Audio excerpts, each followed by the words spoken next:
Inaugurado em 4 de abril de 1973, o World Trade Center era um complexo de 7 edifícios localizado em Manhattan, no coração de Nova York. As duas construções mais famosas do conjunto eram as Torres Gêmeas, destruídas por 2 aviões no ataque de 11 de setembro de 2001, que deixaram cerca de 3.000 mortos. Na época em que foram lançadas, as torres eram os 2 prédios mais altos do mundo, superando o Empire State Building, também em Manhattan. Ambas tinham 110 andares e 413 metros de comprimento até o último piso.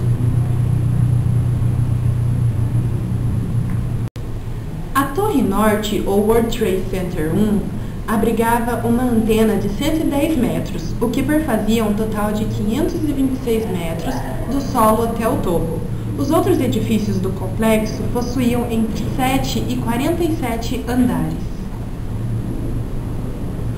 Em seu 107º andar, a Torre Sul tinha um deck de observação chamado Top of the World, enquanto a Torre Norte acolhia o restaurante Windows of the World, nos 106º e 107º andares. Ambas concentravam 3% dos escritórios de Manhattan, com 400 empresas de 25 países.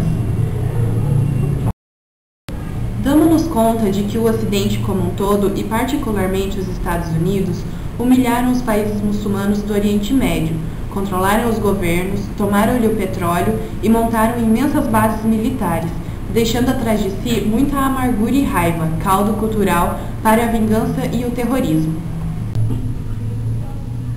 Eram quase 9 horas da manhã em Nova York, quando um avião sequestrado por integrantes da organização terrorista islâmica Al-Qaeda, sob comando de Osama Bin Laden, chocou-se com uma das torres, um dos prédios mais altos do mundo até então.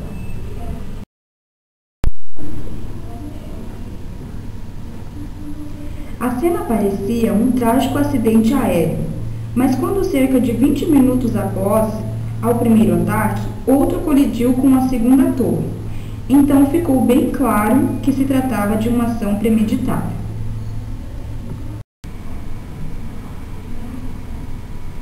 Alguns minutos depois, um terceiro avião atingiu o Pentágono, sede do Departamento de Defesa dos Estados Unidos, que fica próximo a Washington, capital do país. 3 edifícios do complexo desmoronaram, incluindo as famosas Torres Gêmeas. As cenas da fumaça tomando conta das ruas de Nova York e de pessoas se jogando pelas janelas para tentar fugir das chamas foram transmitidas ao vivo e chocaram o mundo.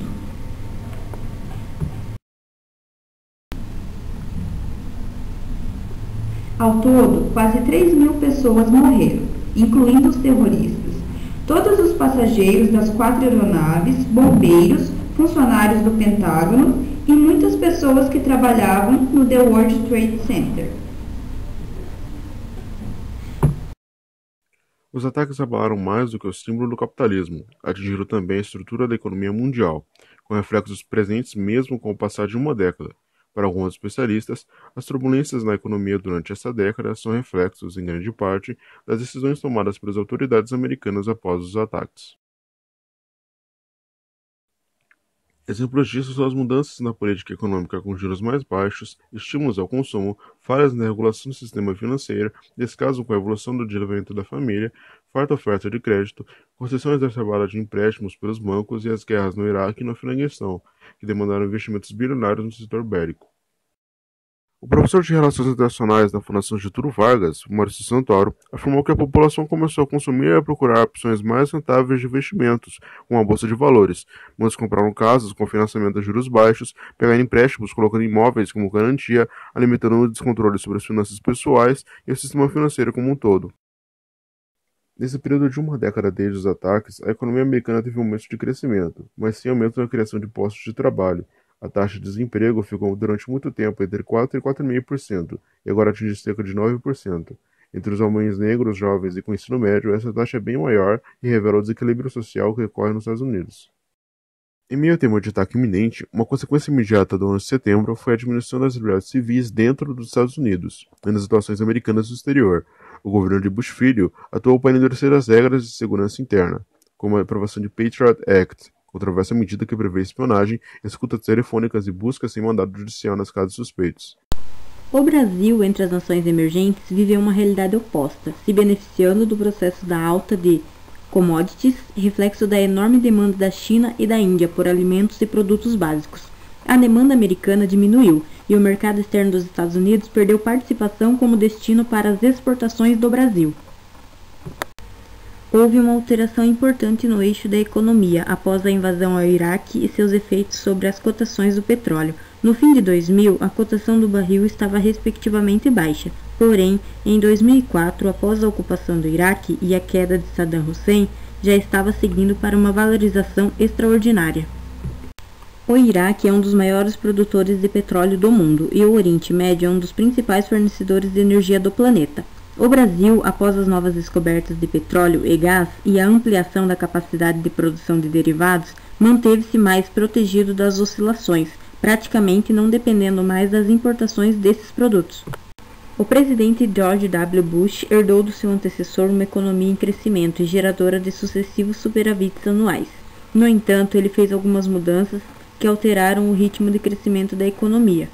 Uma foi a invasão ao Iraque e a outra a desoneração de impostos incidentes sobre as grandes fortunas e as grandes corporações.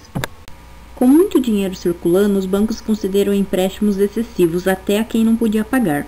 O mundo cresceu forte de 2003 a 2008, mas gerou a bolha de crédito, chamada crise do subprime, o que levou à crise de 2008 quando os bancos quebraram.